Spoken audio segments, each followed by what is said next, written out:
This is a Brooklyn-bound 2 train. The next stop is Wall Street. Stand clear of the closing doors, please. Welcome back, everyone. Happy Friday. This is Not Your Advisor with NYU Grad, heading into Father's Day weekend. I have a lot to cover today. I'm going to go through 50 charts for paid subscribers.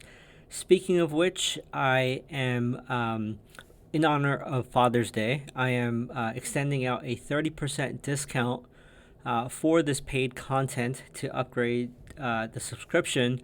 You'll find the link in the show notes, but if you're only listening to the podcast, like in your car, on Spotify, etc., you'd want to go to nyugrad.substack.com/fathers, and you'll see that discount code, or just hit me up on a message or email and I'll send you that link.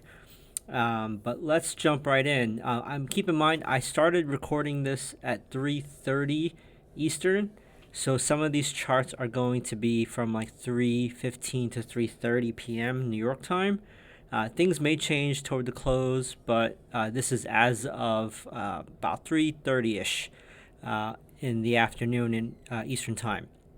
Now, summary of the day would be light volume and very thin and narrow trading, just like we've been seeing for the past few weeks.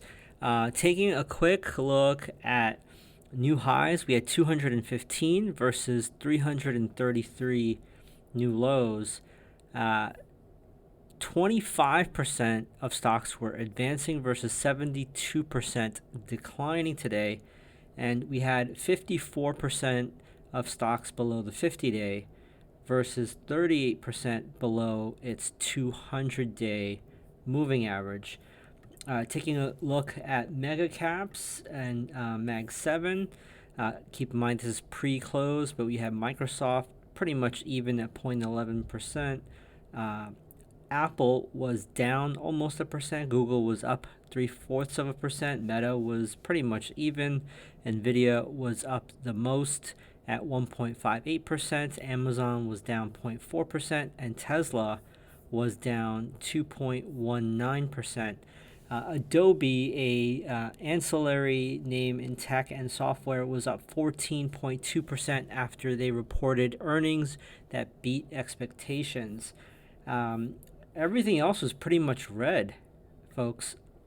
Taking a look at the one-day performance, today's leader was communication services, up 0.43%. Technology was second place, up only 0.16%. Every other sector was red. Energy leading the way, South down 1.2%, industrials down 1.2%, consumer cyclical down 1.15%.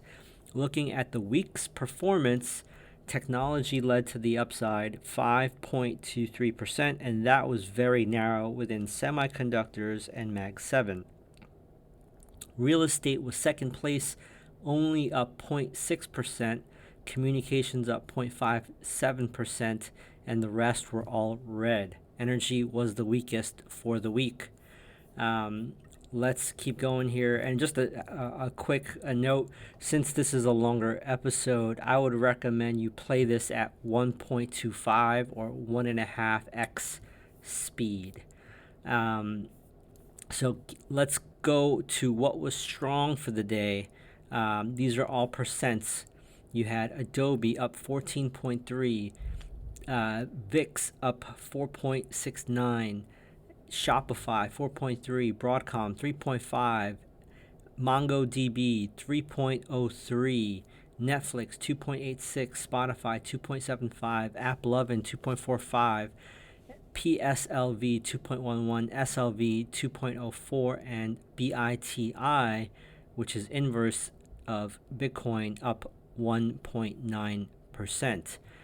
What was weak? This list is pretty long. I'm going to go through it as fast as I can. Restoration Hardware down 18% after earnings. Affirm Holdings down 7.6%. DJT down 7.3%. ACMR Research 6.5%. Sweetgreen 5.7%. AI 5.05%. Wayfair 4.9, Reddit 4.4, Riot 4.28, Carvana 4.23, SMCI 3.99, New York Community Bank 3.8, Marathon Digital 3.37, Kava 2.95, Delta Airlines 2.8, K. Hovanian Homes 2.81, Coinbase 2.7, Natural Gas Futures 2.7, Beazer Homes down 2.6, Ally Financial down 2.4, Zeta Global Holdings down 2.4, Red Rock Resorts down 2.28, Tesla down 2.26, ASML down 2.25, Yext down 2.23, Hims and Hers down 2.2, DoorDash down 2.19, Lyft down 2.14, and Ferrari down 1.98%. For free members, just a quick reminder, I do have that discount for Father's Day. Check the show notes for that discount code.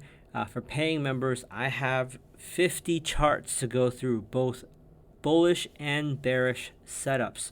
So please stay with me for a little while longer. Have a great weekend, free members. That's my train. Stand clear of the closing doors, please.